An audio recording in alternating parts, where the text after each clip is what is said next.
very popular थे, खैर अभी तो प्लाज्मा का मुझे पता नहीं. And that was running, and it was showing news, and we were just flicking through. So he came and he asked me, अच्छा जी, जा रहे हैं? मैंने कहा जी. He said अच्छा. And he's just flicking through the channels, and he came across the news कि वो 4 में bombing हुई. अच्छा तुम इस मुल्क से आए हो? मैंने कहा जी सर. अच्छा तो तुम पाकिस्तान वापस जाना चाहते हो? मैंने कहा जी.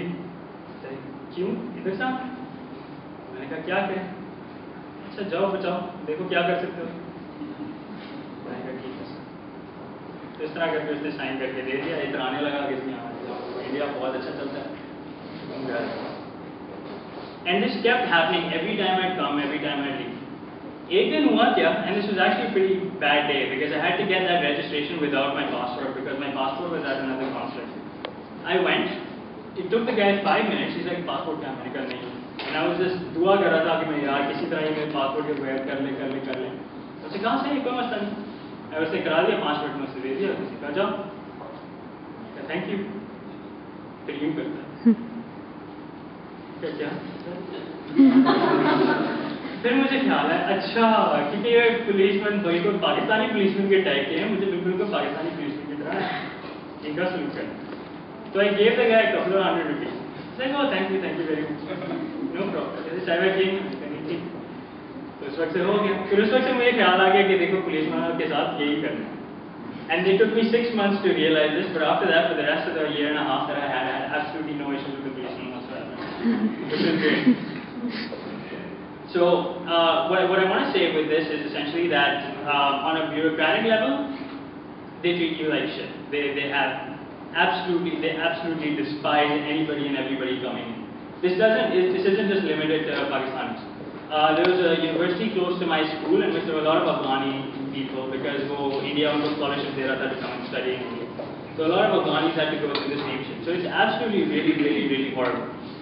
But then because this is a third world country and because this is a third world bureaucracy, it's very easy to circumvent any of those obstacles which they might pose, and that I learned within 6 months of me being there. So after that, what I want to go through is some of the trips that I took, because most of the time when I was on campus, it hardly qualifies as being India, and I'll get into that in a bit. So the first place that I want to show where I went is Bombay. Bombay was 3 hours away from my school, and I also had a lot of trips in Bombay. And it's an exciting city, very colonial, lots of things to see, huge. It's Karachi's sister city. But the thing was, very soon I came to realize that this was also a very difficult city for Pakistanis to be in. Because in Bombay, Pakistanis aren't allowed to stay in hotels. And the first time I actually had to stay in Bombay for a few days was when I came here for a Model UN conference. And what happened was that because I couldn't stay in a hotel, there was a friend of mine who lived in Bombay who had like this abandoned house somewhere, like I don't know where. And he said, okay, तुम लोग वहाँ पे ठहरो. And मेरे साथ एक बंगाली भी था, उसको भी डर लग रहा था. And तो हम दोनों वहाँ पे उस सेफ हाउस में थे और बाकी सब होटल में ठहर रहे थे. And he told us not to make any noise while we're going up, not to make any noise while we're coming down, to stay silent, not on any television, any stereo, anything. तो अगर किसी ने यहाँ पे pianist देखी है जिसमें वो कोई 2 साल के लिए अपनी छत में रहता है जिसमें वो दरवाजा नहीं खोल सकता और कोई उसके लिए खाना लेकर आता है, बिल्कुल वैसा था. So it's the first time I actually realized that being Pakistani in India is like tough. And one of the scariest situations that happened actually by the time I was coming back was when I was by myself and I was in Bombay for the evening and I had my flight the next morning.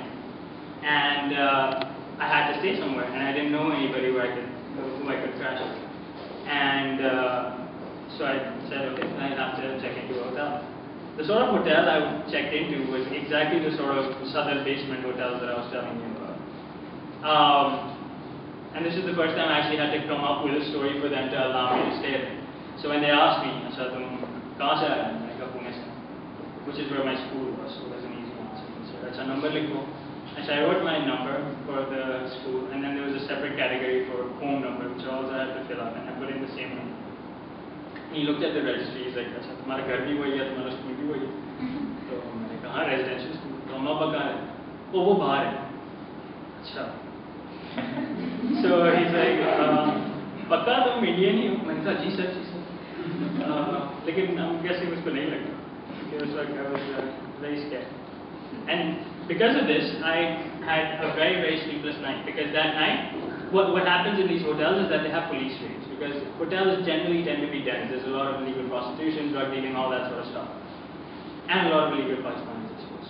So what happened was that I was staying there and I was so terrified that right in the middle of the night, these guys, they might just come and कहेंगे कि अच्छा तुम पाकिस्तानी हो, तुमसे यहाँ पे नहीं ठहर सकते, फिर मुझे पता नहीं मेरा आगे क्या होना. And so what I did was I took my passport, I went to the bathroom, and I turned a bucket on top of it and put it in a corner. अगर पुलिस रेड आएगा तो वो मेरा बाल्टी के नीचे check नहीं करेंगे कि मेरा पासपोर्ट वहाँ पे रखा है. And what I did with my registration papers was that I took the bed sheet and the mattress and then I tucked it between the bed sheet and the mattress and then turned the mattress around ताकि वो मेरे वो भी ना टूट सके. And with that, I didn't make a single sound and I was just awake all night just hearing कि कौन आ रहा है कौन जा रहा है. जरा से भी steps होता मैं बिल्कुल हिल जाता. Because that was one of the situations in which I felt truly, truly vulnerable because I couldn't, well, I mean, my parents can't do shit. And they're not very well connected. Anyway, and there was nobody whom I could contact and there was nothing I could do. So that was a fairly sleepless night. It's a wonderful city and towards the end of the 2 years I did get to know people so I could have sites such as hotel staying issue, but those couple of nights were very formative in my staying in Bombay because it's a very cutthroat kind of city, very Karachi-like in that if you don't know anybody, if you don't know anything, you really don't know what's going to happen. Moving on, this was my first trip to Punjab and this was at the Golden Temple. These were the two girls that I was traveling with at the border as well. Now as you can see they're both bald and they're both white and on top of that they're both vegan, which means they don't even have dairy products like no meat. So we weren't exactly inconspicuous. So उसमें हुआ क्या कि उन्होंने बहुत शोर मचाया and again I had to, by traveling with people like this there was somewhat of a phenomenon that developed in which I was known as a tour guide, as a heading does. Because उनको पता था कि अच्छा ये तो देसी है और ये इसके साथ गोरे हैं तो either he's married to them and they thought कि यार दो तो नहीं पकड़ सकते एक अगर होती तो सही था लेकिन दो तो यार बहुत ज़्यादा हो गया. तो अगर ये शादीशुदा नहीं हो सकता तो क्या है. तो automatically they would assume that I'm a tour guide. And eventually I would act as such because जब भी उनसे कोई जन हिंदी में बात करने की कोशिश करता तो वो मुझसे कहते हैं कि क्या कह रहा है बता देता. ये अंग्रेजी में कहते हैं बता देता क्या देखो ये लोग ये कह रहे हैं. And that soon developed into me actually coming up with itineraries. So I decided, okay, let's go to Shimla, let's go to Amritsar, let's go to Dharamshala, let's go to Delhi or whatever, or Chandigarh.